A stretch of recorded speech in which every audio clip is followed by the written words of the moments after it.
verdugo no pide clemencia. 5 de las desgracias que nos dejó Chávez. Chávez acabó con todo. Radio Cuentera presenta Chávez, el soberbio resentido. Son muchas las vainas que nos echó Chávez a los venezolanos, incluso desde antes de ser presidente. Estas son solo 5 de ellas, que parece que los venezolanos no recordamos y que ellos prefieren olvidar. Por ahora y para siempre, por el movimiento bolivariano revolucionario rumbo a mis compañeros de armas, los invito a que se unan en esta lucha para terminar de... Inspirados, motivados y arengados por Chávez, el 27 de noviembre de 1992, hubo un segundo golpe de Estado en Venezuela. Golpe que los golpistas de febrero y los socialistas quisieran borrar de la historia, sobre el cual nunca se habla. La diferencia con el 4 de febrero es que Chávez no estuvo presente físicamente, pero sí estuvo a través de un video grabado en la cárcel de Yare y transmitido esa noche para opacar o invisibilizar a los cabecillas del nuevo golpe. Los alzados formaron el Movimiento Cívico-Militar 5 de Julio y estaba integrado por altos oficiales de las Fuerzas Armadas y por civiles pertenecientes a las organizaciones marxistas Bandera Roja y Tercer Camino, al que se sumaron un grupo de desertores del Grupo Z de la Policía Metropolitana. Tomaron el Canal 8 y además de transmitir el mensaje grabado por Chávez, salieron arengando de una forma deprimente a la gente, pidiéndoles que se incorporaran al golpe, que llevaran hasta pico de botella. Esa transmisión hizo que el gran Cabrujas escribiera en su columna del Diario de Caracas del 6 de diciembre de ese año el famoso artículo El hombre de la franela rosada. La insurrección fue derrotada el mismo día. Los involucrados se rindieron y huyeron hacia Perú. Las cifras oficiales hablan de 142 civiles muertos, entre ellos los asesinados vigilantes del Canal 8 por las fuerzas golpistas, y 29 efectivos de las Fuerzas Armadas. Los involucrados también fueron sobreseídos, y los oficiales de mayor rango fueron indultados por el presidente Rafael Caldera, a cambio de que solicitaran su retiro de las Fuerzas Armadas. Bajo estas condiciones, retornaron al país los últimos exiliados que aún permanecían afuera, en Perú concretamente. Chávez había abierto la caja que contenía la vocación caudillista, militarista de Venezuela. Chávez había acabado con la democracia. 2. El despido de los trabajadores de PDVSA con el pitico. Offside. Anuncio la despido de las siguientes personas. Eddie Ramírez, director gerente hasta el día de hoy de Palmavén. ¡Pa' afuera! Está despedido también. Muchas gracias por su servicio. Señor Juan Fernández, está despedido de Petróleos de Venezuela. Tal como lo afirma Juan Fernández, uno de los altos funcionarios de PDVSA, en un Twitter del 7 de abril de 2019, que en aquella fecha fue despedido con el pitico por un Chávez soberbio, engreído y autosuficiente, se tradujo todo eso en la persecución del mérito, del conocimiento, de la honestidad, del pensar diferente, y condujo a la destrucción de PDVSA, a la quiebra de la economía venezolana que hoy seguimos sufriendo, a la entrega de la explotación petrolera a Rusia, China, Irán y a toda transnacional que tenga dinero y quiera invertir y gastar un poco de ese dinero en esta Venezuela que Chávez, a través de Maduro, puso a pasar hambre y le generó la carencia de servicios públicos, la llevó a la pobreza y otras tantas necesidades que hizo emigrar a millones de venezolanos en la búsqueda de la esperanza que nos destruyó y robó Chávez a partir de su pitico. No olvidemos que lo que malvivimos hoy lo empezó Chávez y lo perpetuó su heredero, Maduro. 3. La masacre de Miraflores. Hasta que se generó la clemencia criminal que acabó con las bases de la República.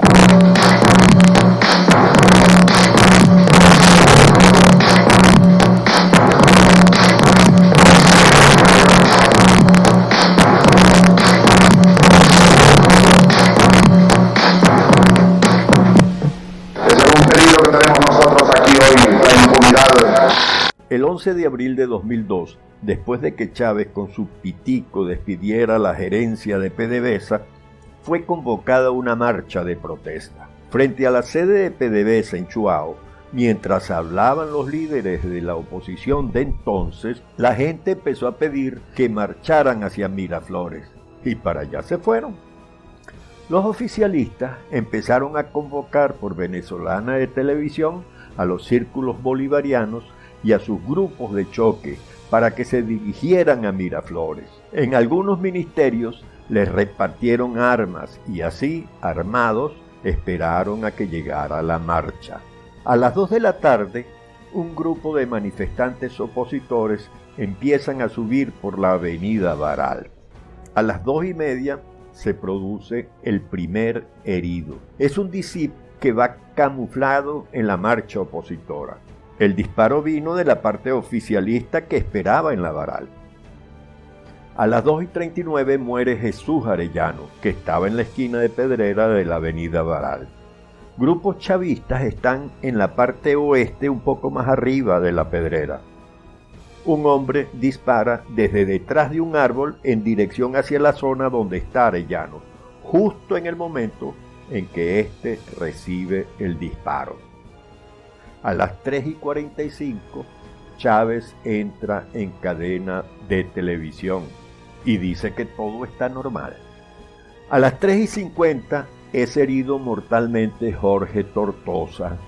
Unos segundos después, Malvina Pesate recibe un disparo en la cara. Tanto Tortosa como Pesate están en la esquina de Pedrera. Los chavistas están en la acera opuesta. Entre las 3:50 y las 4 de la tarde son asesinadas 4 personas más. Todos marchaban al lado de la oposición. Al final, 19 muertos y más de 200 heridos. El Estado castiga solo la muerte de 2 personas del oficialismo. La jueza cuarta de juicio del Estado Aragua, Marjorie Calderón, ¿le suena este nombre?, dicta sentencia contra los policías metropolitanos, los únicos que fueron sancionados. En 2012, el exmagistrado de la Sala Penal del Tribunal Supremo de Justicia, Eladio Aponte, declara sobre un recurso de casación introducido por los condenados ante la Sala Penal del TCJ, del cual él forma parte. Aponte señala que, y esto entre comillas, cita textual, la orden que expresamente me dio el presidente Chávez era salir de eso de inmediato, sin más tardanza, condénelos de una vez, y así lo hice. Y al tener el proyecto de sentencia lo firmamos con la aprobación mía, de Yanira Nieves, Miriam Morando y Héctor Coronado Flores. Y a cada uno de ellos les hice saber que esa era una orden de Chávez, por lo que se apresuraron a firmar. Salvó el voto Blanca Rosa Mármol. Los responsables de la muerte de las 17 víctimas restantes no han sido investigados. Los pistoleros de Puente Llaguno fueron liberados al establecer la justicia chavista que le disparaban a la policía metropolitana en defensa propia. Después, todos los chavistas fueron amnistiados por Chávez. Chávez acabó con uno de los 3 poderes fundamentales del Estado. Ya no había justicia, no había Estado de Derecho.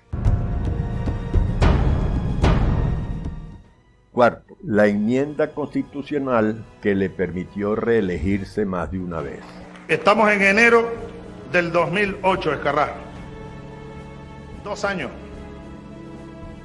Yo incluso, como tengo potestad de convocar referéndum, hasta yo pudiera convocar. Si la oposición no lo convoca, un referéndum revocatorio contra mí mismo.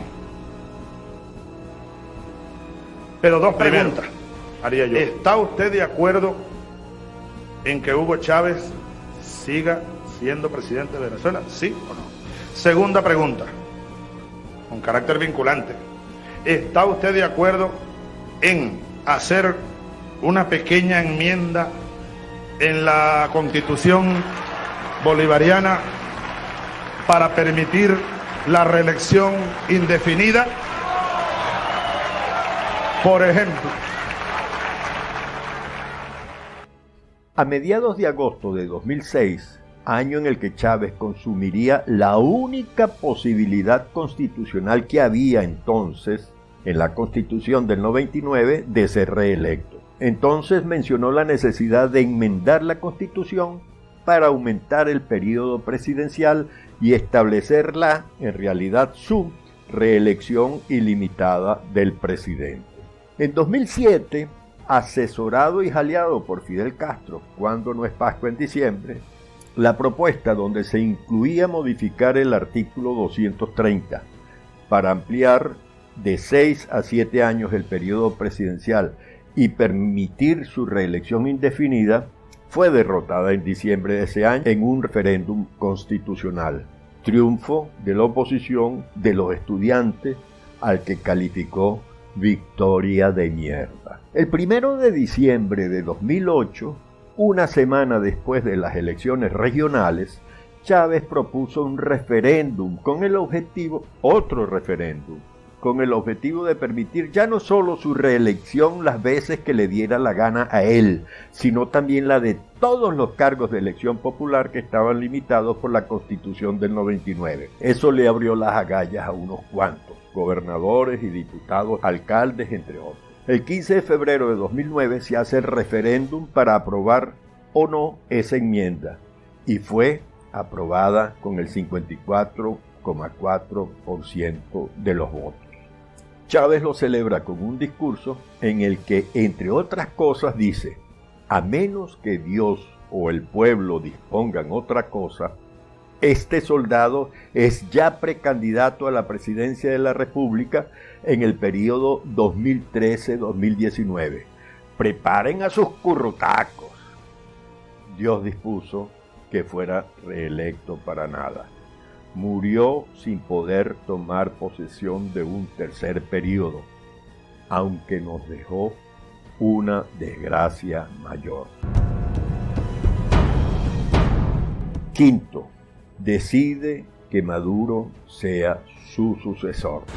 Plena como la luna llena, irrevocable, absoluta, total, es que en ese escenario que obligaría a convocar, como manda la Constitución de nuevo, a elecciones presidenciales, ustedes elijan a Nicolás Maduro como presidente de la República Bolivariana de Venezuela. Como si de una monarquía se tratara, como si fuera el rey de Venezuela, y así se sentía y actuaba Chávez.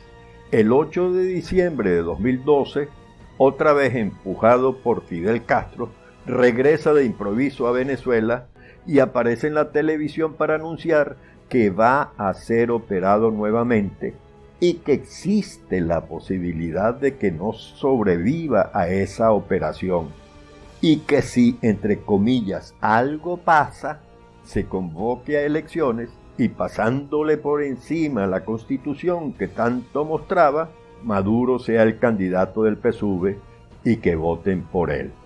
Si Chávez hubiese sido respetuoso de su propia Constitución, hubiese nombrado a un nuevo vicepresidente en ese momento, para que Maduro pudiera ser el candidato impuesto por él. Pero no lo hizo así. Estoy seguro que por recomendaciones de Fidel Castro, quien ya tenía previsto a Maduro como continuador de su plan de apoderarse de Venezuela. Maduro y la entrega de nuestro país a Fidel Castro son una de las peores desgracias, entre muchas tantas, que nos dejó el teniente coronel golpista Hugo Rafael Chávez Frías. Si te gustó este programa, allí abajo, haz un comentario y dale a me gusta para poder seguir haciendo programas como este, para que le lleguen a la gente y podamos recordar y ubicar quién es el responsable principal de la desgracia que hoy vive Venezuela. Cuento contigo. Y no olvides compartirlo con tus seguidores y amigos. Suscríbete al canal si aún no lo has hecho. El próximo programa, Chávez, lo juro, mi voto es por Maduro.